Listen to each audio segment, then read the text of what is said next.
If you like the content of this channel, consider supporting us by using patreon.com or using Brave Payments. Click below in the description. My name is Rex. This is your Daily Chat Season 3, Episode 21 for July the 27th, 2018. How's everybody doing today? What is going on?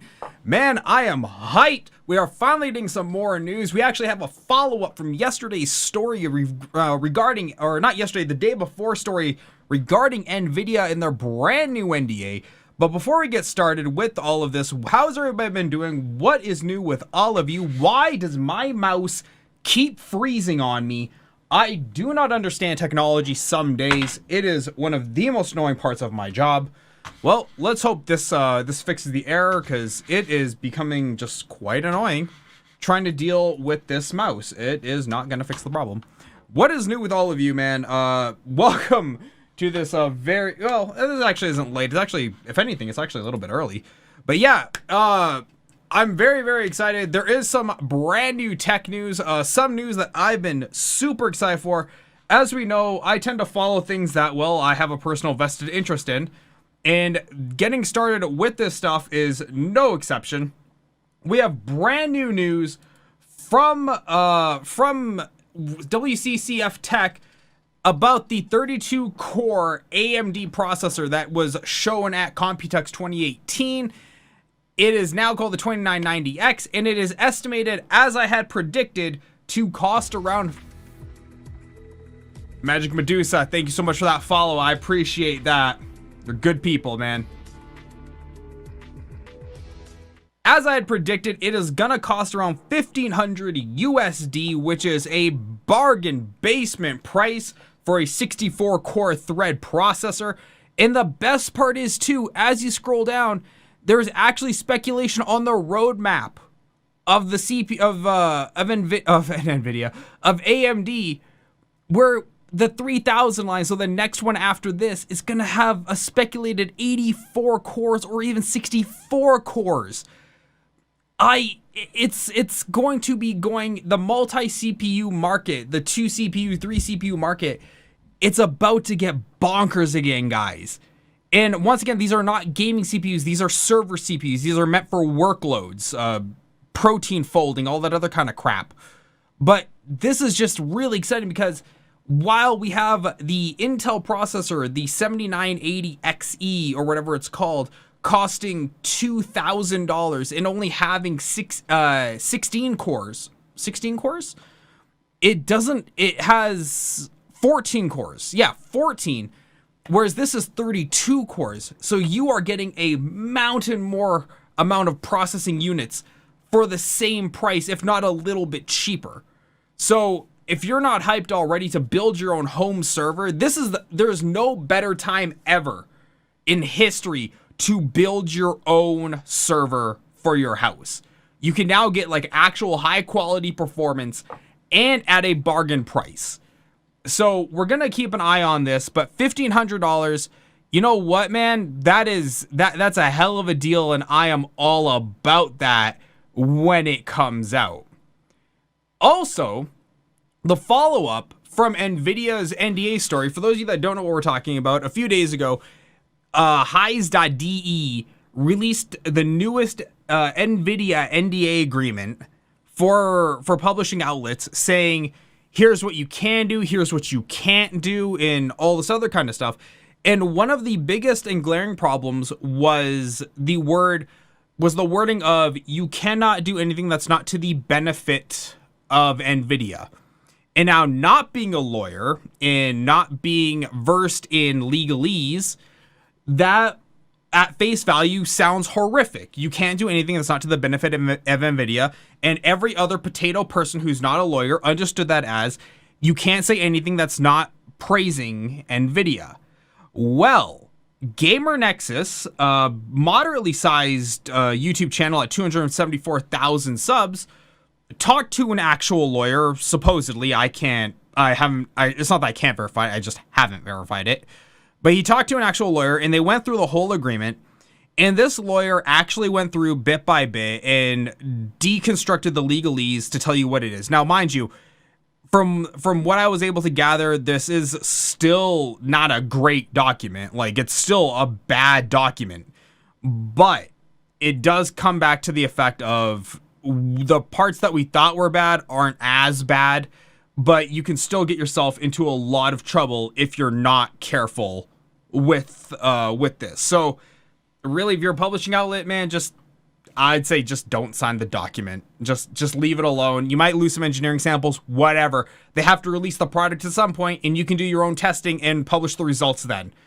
People like me will always wait. We're not just going to go drop $1,500 on a GPU that's unproven and untested. Okay? So there you go. For those of you who are into networking, WPA3, the Wi-Fi password protocol, they are now in version 3. If that gives you a hint, we're currently on version 2. And like any new iteration, it's now harder to crack, which is good. And it's stronger, which is good. And this is actually, like the article says, this is good because the last update was during the George Bush administration. So about 16 years ago was when we got the last one. All in all, you can never have too much security. You can never have too much security on your own stuff. And it's good that they're about to start rolling it out. I'm really happy for this. As you can see here, WPA3 replaces the Wi-Fi Protected Access 2, more commonly called WPA2, which was first introduced over a decade ago in 2004. Security problems with the WPA2 cropped up occasionally in that time, reminding us that unsecured Wi-Fi is bad news. Most recently, researchers have found a flaw that they called crack, with a K, which they could let attackers on the same Wi-Fi network as your internet access without a password, and device manufacturers release patches for this problem. But all in all, this is just good news in general. I like standards always evolving. I like new security always coming in. It just makes me happy that, well, at least somebody's trying to make stuff better. So that is WPA3. It's coming out. That's good. Pretty much all there is to it. Bigger news that's making its round today is SD Express, a new memory card standard that leverages PCI Express and NVMe interfaces or standards, however you want to call it.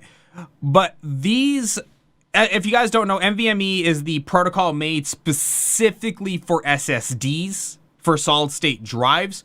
It is what allows for like just insane high transfer data rates. But with this new SATA SD Express, we can get SD cards up to, 128 terabytes. You heard me right. 128 terabytes of capacity on an SD card. I have three right here, okay? I've got 3 cards. Come on. Right here. This one is 128 gigs. This one is 32 gigs. And this one is 64 gigs. You will have 128 terabytes on something this small. It might not be the most erection-inducing news ever, but if you are a tech person, trust me, this is fantastic news.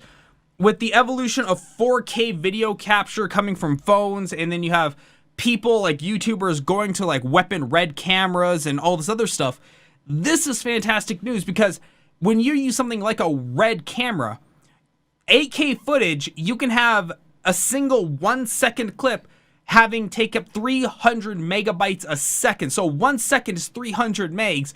3 seconds is almost a gig. That's insane. So this type of news is fantastic.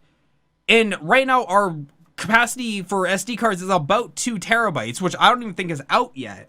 But you know what, though? Screw it. Drop that. Move right on to SD Express. I highly, highly am in favor of this movement.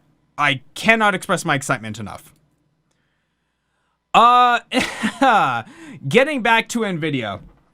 NVIDIA overestimated the Bitcoin mining demand, is now stuck with excess GPU inventory.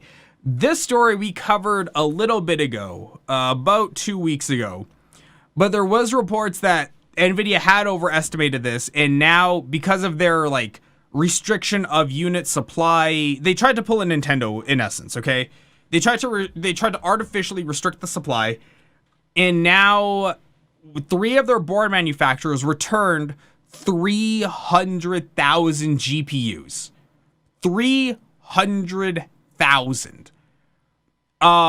Ahead of the release of the 1180 series, 1170 series.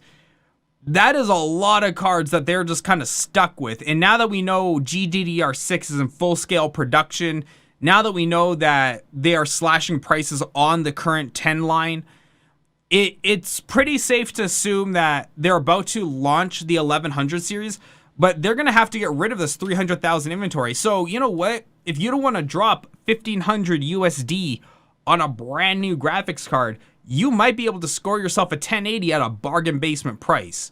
Keep an eye out. Now that we know that they have 300,000 in stock, they're going to have to get rid of them somehow. And there's no better time than to just unload it onto a willing and cheap consumer.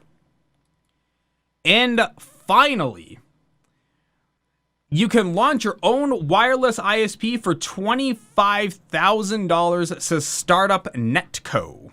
So the new Silicon Valley startup is selling the service that allows virtually anyone to launch a wireless internet service provider business for $25K.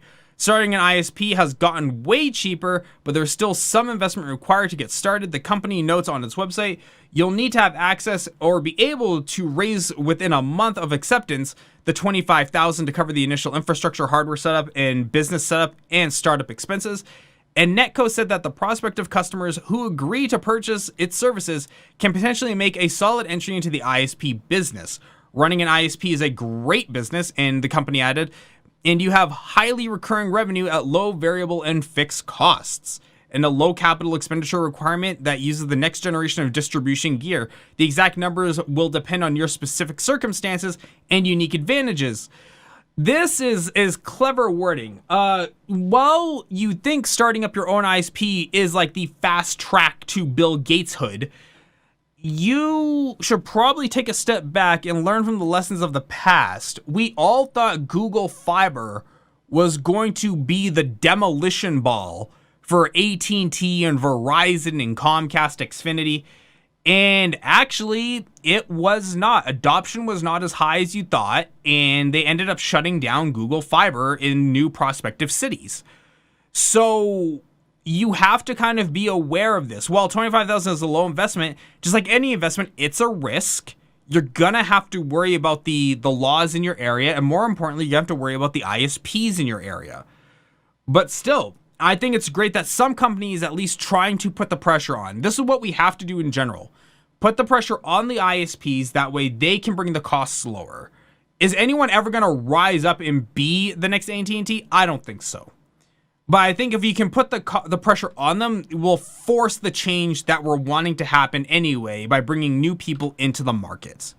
Well, guys, there you go. That's your daily chat for June 27th. 2018. If you like what you see here, hit that follow button if you're watching on Twitch or on Mixer. If you're watching on YouTube, hit the subscribe button. Trying to get to 1,000 subs so I can get my stuff back. Guys, thanks so much for tuning in. I've been Arif with the Daily Chat, and I'll see everyone tomorrow. Bye.